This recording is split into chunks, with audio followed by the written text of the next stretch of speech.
It had been 3 years since my family had last gone on vacation to Florida, something we did annually before the recession hit. Since we now had enough money, my parents decided, under the popular demand of my sister and I, that we go to Walt Disney World again.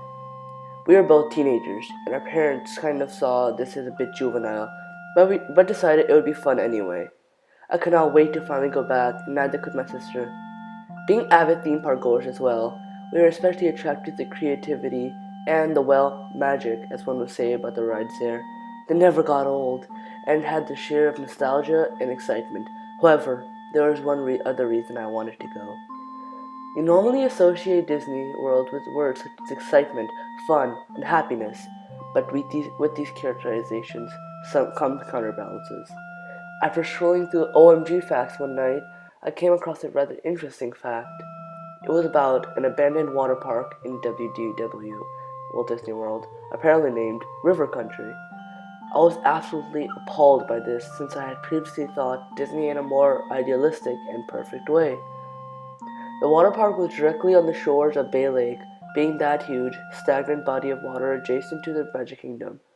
River Country was, and still is, on the same side as the theme park just mentioned, but right next to the resort called Walt Disney's Wilderness Resort. Surrounding the water park on the resort is a large green wall with signs dotting it. The place opened in 1976 and used water from the Bay Lake in most of the park's attractions.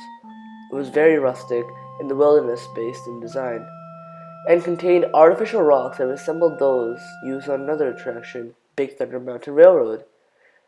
There was a dam present to keep chunks of dirt and mud from getting into the water too, so guests did not have to worry about swimming in an artificial bog created by water from the lake. It was open for 25 years, closing its doors in 2001, and in 2005, a statement released by Disney saying that that the park was closed for good. So for about 11 years, the river country has been sitting abandoned. Nature is in its advanced stages of reclaiming the area, but the slides remained, and so do the artificial rocks and the small pond, now a swamp, that was used for swimming. Many urban explorers have infiltrated the area, jumping over the walls to get footage of the abandoned water park. One of the most controversial things about the park nowadays is why it was closed, which is what I was destined to find out. I wanted to see some real footage of the area before it closed as well, since from what I've heard, it was very joyous and bustling with tourists compared to its ghost town status today. I was without internet at the time, so about 2 days before we were planning to leave, I went to a local library, which archived many old videos that people in my community had dug up in their attics and donated to the library to be a part of the small historical society. Hoping that I might find some good footage, I asked the librarian if they happened to carry any videos concerning family vacations. She nodded and brought me the small section containing many old VCR cassettes and a few DVDs here and there. After half an hour of searching, I finally came across a cassette with the words, "The old-fashioned swimming pool hole," and inscribed on the top of it. This was a term used to describe the river country during its glory days, so I took it, almost certain that it was footage I was looking for. I asked the librarian if I could sign it out, but then she told me historical videos had to stay in the library. I could, however, watch the video in a small conference room behind the front desk. The librarian led me into a windowless room, and I took a seat in front of the television. She left the room and closed the door so the audio would not disturb any of the other library patrons. I popped the cassette into the VCR under the TV and turned the lights off so I could see the video better. I was expecting the quality to be low anyways. For about half a minute or so, the screen was gray, accompanied by a loud beeping noise, typical for old VSR cassettes.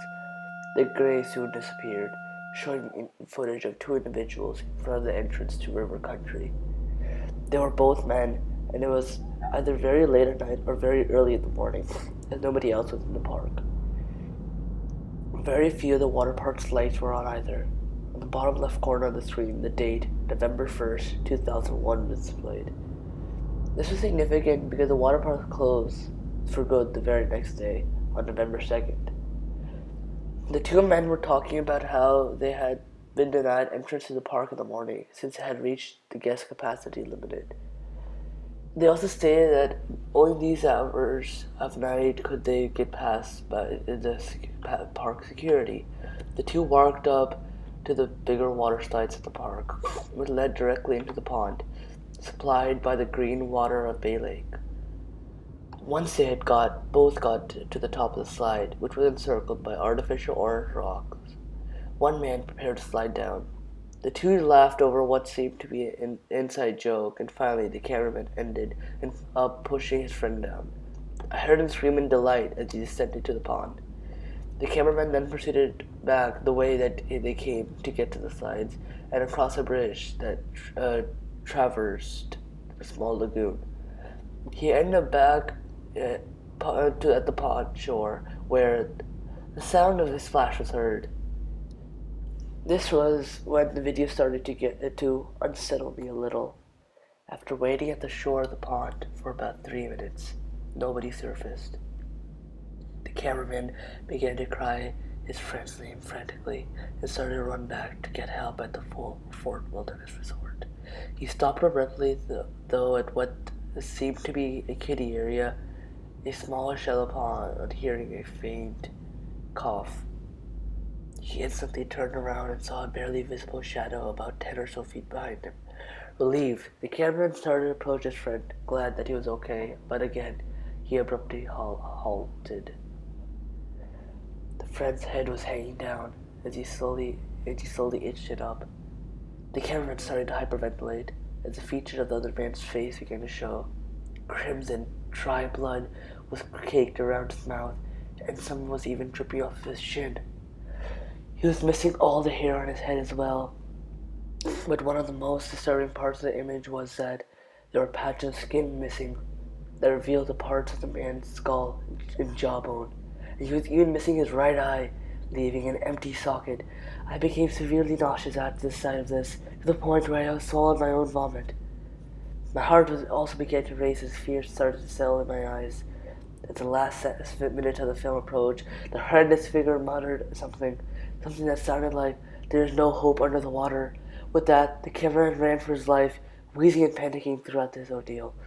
I wanted to turn the television off and run myself, so I bolted to the door leading out of the room. I reached for the doorknob, paused. The television had given off a sound of an old furnace found in the basement of a home, just in a softer tone.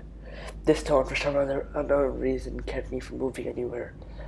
I was just staring blankly at the television. The cameraman was still sprinting, but not seemed to make any progress. He had ended up back at the large pond where the slide had dumped his friend. You could hear him sobbing softly, fearing for his life. Suddenly, the tape began to gradually slow down, as the man frantically looked for side to side. The audio volume, along with the furnace sound, went up as the video lagged. Ultimately, the cameraman turned around, all the way around, and shrieked at the sight of his friend. The video paused on the frame, exposing the caked blood all over the other man's face. The top of his skull bone was now completely exposed, his right eye still missing. His mouth was wide open, and coming from it was what looked like a combination from the water from Bay Lake and bile. They stayed on the screen for about 10 seconds and switched to black screen, displaying one single message: "The epidemic begins today." Instantly, the power went out, and I was left alone in the darkness of the conference room. I became so terrified as I could not see a single thing, and I could not see the door either. I began to shake in absolute fear. The river country had been closed because of this, and it was obvious. Walt Disney World had been keeping a disgusting secret, and I rushed to the other side of the room, disoriented. But all I felt was warm breath sweeping down my neck and the smell of bile. An ending note. River Country is an actually abandoned water park that has been sitting dormant in Walt Disney World for over a decade. Oddly, the lights are still on within the area, and the music still plays as well. Many theories have become up about this closing, but one of the most plausible ones and the one that was confirmed by WDW employees, is that a W-type of amoeba was found in the water of Bay Lakes, which was used to supply many parts of the theme park. This amoeba could still cause severe illness or death, and so as a precautionary measure, Disney closed the park for good.